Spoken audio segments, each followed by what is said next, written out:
Howard, please, David. Sure. Thank you.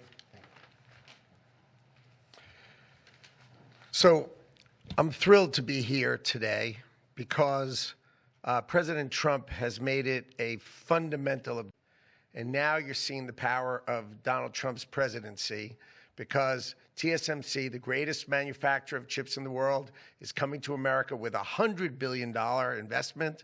And of course, that is backed by the fact that they can come here because they can avoid paying tariffs. So the idea is come to America, build greatness in America, build for the American customers, the Apple, NVIDIA, that whole list that Chairman Wei gave in order to bring production to America. So we're really, really excited. This continues the most incredible path you've ever seen in these first weeks and months of the Trump administration of incredible manufacturing coming to America. The keys that the president has called out are coming here. They're coming here in huge size because they want to be in the greatest market in the world, and they want to avoid the tariffs that if they're not here, they'd have to suffer. So I want to congratulate C.C. Wei for bringing in this incredible $100 billion investment, but it's on the shoulders of our President Donald Trump, which is why he's coming. So thank you. Thank you. David? Thank you, sir.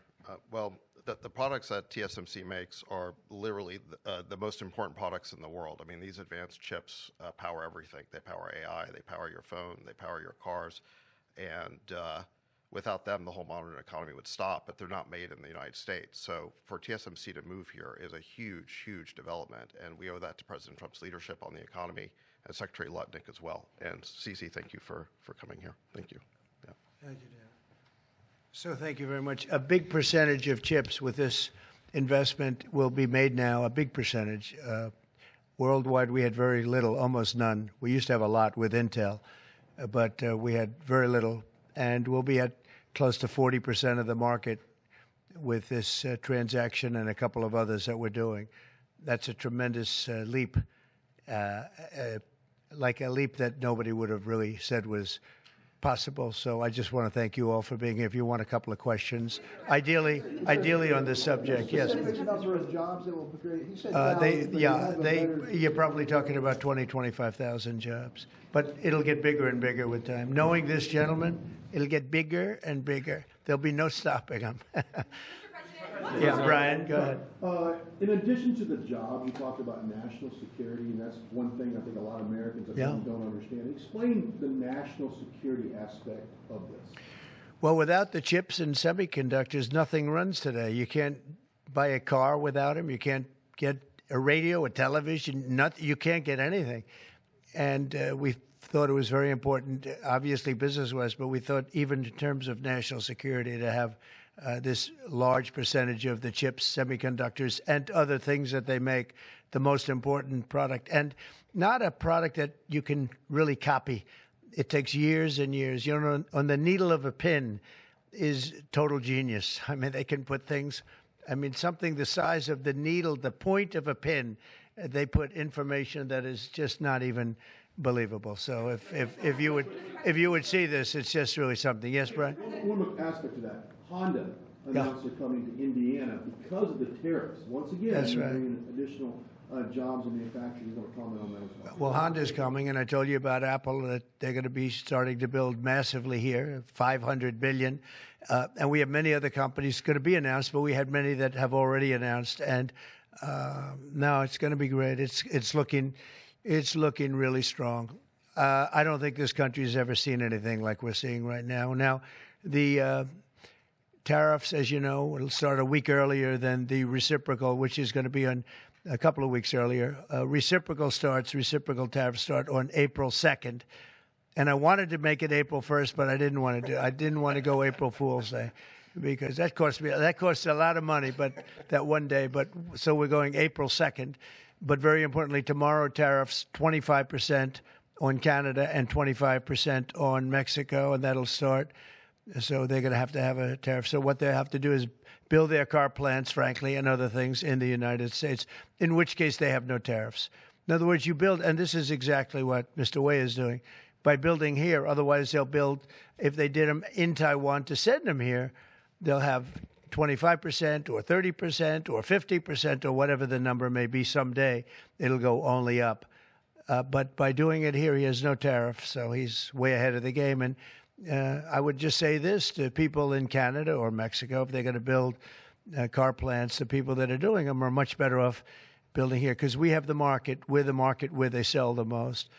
And so I think it's going to be very exciting for the automobile companies, very exciting for, I can think of any, as an example, North Carolina, they had the great, I used to go there to buy furniture for hotels, and it's been wiped out. That business all went to other countries.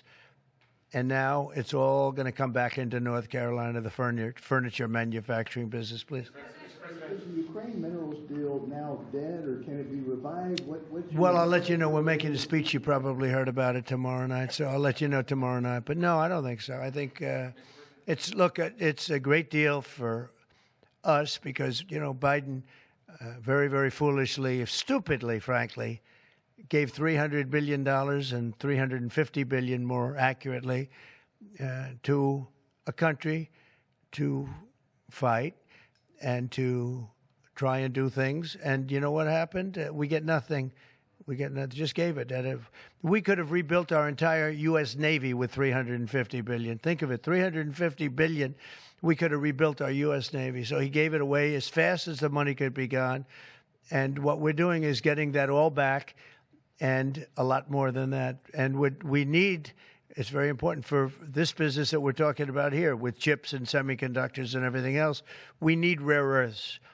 And the deal we have is we have the finest rare earths that you can. Sir, on Ukraine. Mr. President, what do you need to see from President Zelensky to restart these negotiations? Well, I just think he should be more appreciative because this country has stuck with them through thick and thin. We've given them much more than Europe, and Europe should have given more than us because, as you know, that's right there. That's the border.